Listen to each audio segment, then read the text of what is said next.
Hey guys, this is Geoff Ulrich with LineMovement.com bringing you another PGA betting preview, this time for the Farmers Insurance Open.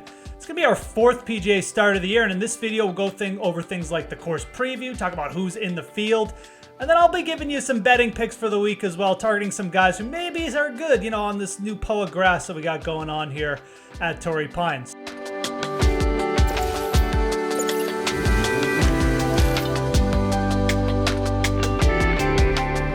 Let's get right into the video and let's start with a little course preview. It is Torrey Pines this week. Players are going to be on two courses, Torrey Pines North and Torrey Pines South. Torrey Pines South is the venue that you're probably more familiar with. It's the one used at the US Open. It's actually going to be hosting the US Open in 2021 later in the season as well. And the players will be playing 3 rounds there. Every player, though, will also play a round at Torrey Pines North, so it's a very similar rotation as to what we saw last week at the American Express. Each player will play once on each course on Thursday and Friday, and then the cut will take place, and we'll all move over to Torrey Pines South. So this venue is very, very different from what we've seen so far on the PGA Tour. We got bumpy POA greens in play, no more of that Bermuda grass, and this course is a beast. It measures in at well over 7,500 yards most years. It depends a little bit on the setup, but this one does play like a US Open. None of these resort-style birdie fests will be in play here at Torrey Pines. And realistically, Torrey Pines, it's a par 72, so the holes you really want to take advantage of this week are the par 5s, and often those will be the only birdie chances that you'll be getting at Torrey Pines, that the players will be getting this week. So something to keep in mind as well is a lot of long par 4s in there, well over 450 yards, so efficiency stats from there. There's really no easy holes at Torrey Pines, which makes it such a great venue.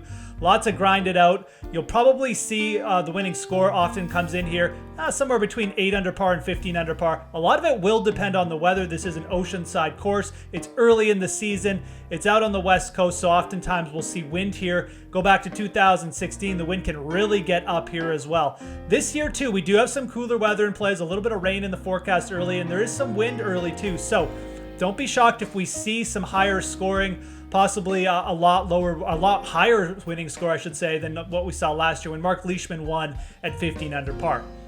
So let's get into the betting favorites. So the guys who are here this week. No Tiger this week. He's still out with his back surgery, but we got some top players in the world. Jon Rahm, former champion here, 2017, number 2 ranked player in the world.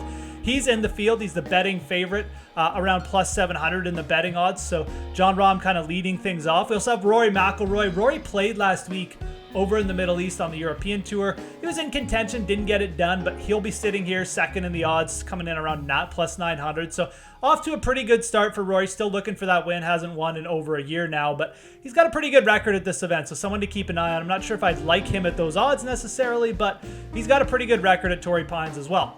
Next up, Tony Fenow also in the field. He played pretty well last week too. He got himself into contention at the American Express again. Fenow has multiple top 10s at this event. It sets up very well for his game. He's got the distance off the tee. He can pound those big par 5s, but again, he's never won this event, and Tony's still searching for that second career win. He's sitting around plus 1,800 in the odds. We also have a couple other big names here. Xander Shofley, number 6 in the world. He's actually done really poorly at this event. A lot of missed cuts. He is a West Coast guy, so you would expect Xander Shofley to eventually figure this course out. He actually went to school at San Diego State, which is really close to Torrey Pines, but he's never really gotten himself into contention here. Number 6 in the world, plus 1,400 this week. He's super consistent, but again, he's had trouble with this venue. And last but not least, Brooks Kepca coming in. He's sitting around plus 2,800, even bigger in the betting odds this week. He did miss the cut again at the American Express, so not off to a great start. But, Brooks is a player who can flip the switch pretty quickly. These are massive odds for a player who's still, sitting up there in the top 20 in the world golf rankings. Hasn't gotten off to a good start in 2021 yet, but again, this venue is so different from what we've seen. Don't be shocked if a guy like Kepca comes alive here at more of a US Open venue this week. So definitely of the top players, the odds I'm most interested there are on Kepca. Those are pretty inflated odds for Brooks Kepca, so something to keep in mind.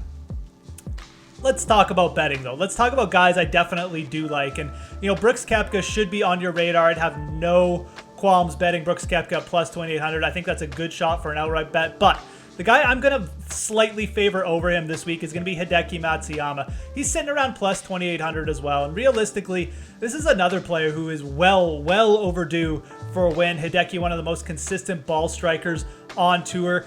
And the reason I really like this venue is for him. For Hideki Matsuyama, over about the last year, he's putted a lot better on Poa greens than on Bermuda. He's been absolutely terrible on Bermuda, but he's actually a positive putter on Poa greens. He's got good results at the Farmers Open, too, over the last couple years. He's got a T3 here from back in 2018, T12 in 2019.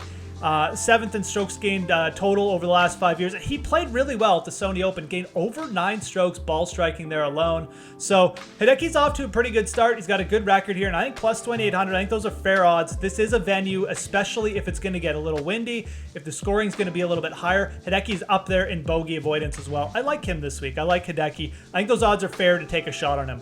Next up for me is going to be Matt Wolfe, plus 3,300.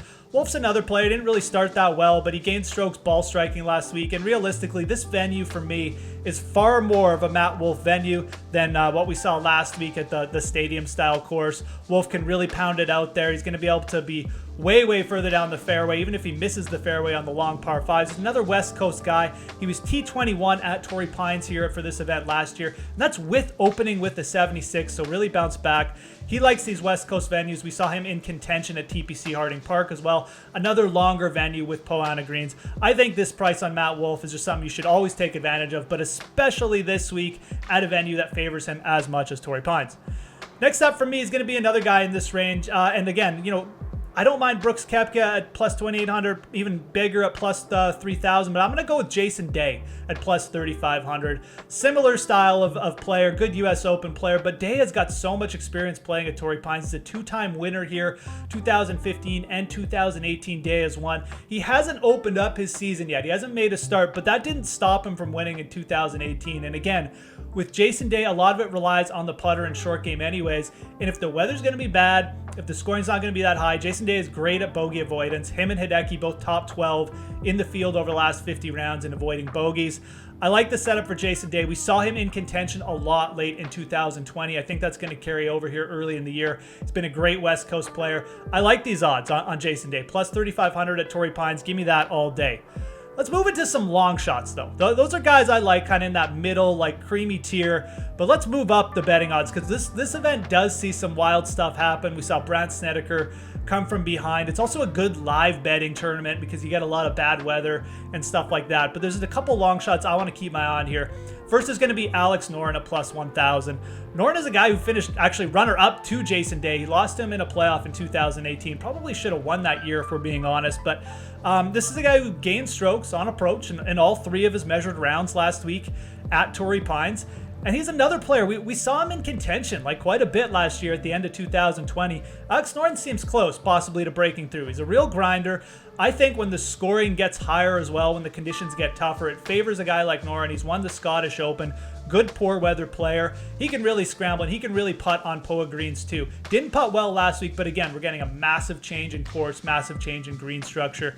I like Alex Norton at plus 100 or plus 10,000 or better, excuse me, for an each way. Give me that top 5 and a win bet. Definitely a player I'm interested at those long odds.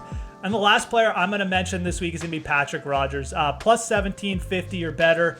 Give me that on Patrick Rodgers. It's a player who's finished top 10 at this event 2 of the last 4 years. You go back and you look at the POA putting rankings over the last 50 rounds. Patrick Rodgers sits second in strokes gained putting on POA greens. He's a West Coast guy as well. Went to Stanford. Very familiar with this course. Actually got in contention here. Was kind of in the lead on Sunday back in 2017. And he opened up last week. He had 1 good round, 1 bad round, missed the cut. That doesn't really concern me. This is such a change in venue. I like the fact he's got a start under his belt, though. His odds are way inflated for a guy who's got a lot of good course history here. And he was hitting it well off the tee here. He's got the length to reach these par 5s. So again, give me an each way and even a top 20 on Patrick Rodgers. You're probably going to see his top 20 odds come in at least plus 600 or a lot bigger than that. I'm kind of be expecting, but a top 5 an each way bet, plus 1,700, even plus 2,000, 20,000 or better on Patrick Rodgers. You're probably going to be able to find this week. So I really like him for a bet as well for those long shots. That's going to wrap up this video, guys, though. Do give it a like before you head out. We really appreciate that. Subscribe to the Line Movement YouTube channel. You can get those notifications going. And click on the next video that's coming up on your screen, too. You're going to get some good betting advice.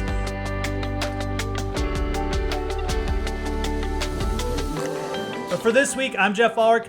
Have really good luck in your PGA bets, whichever way you go. We'll see you again next week.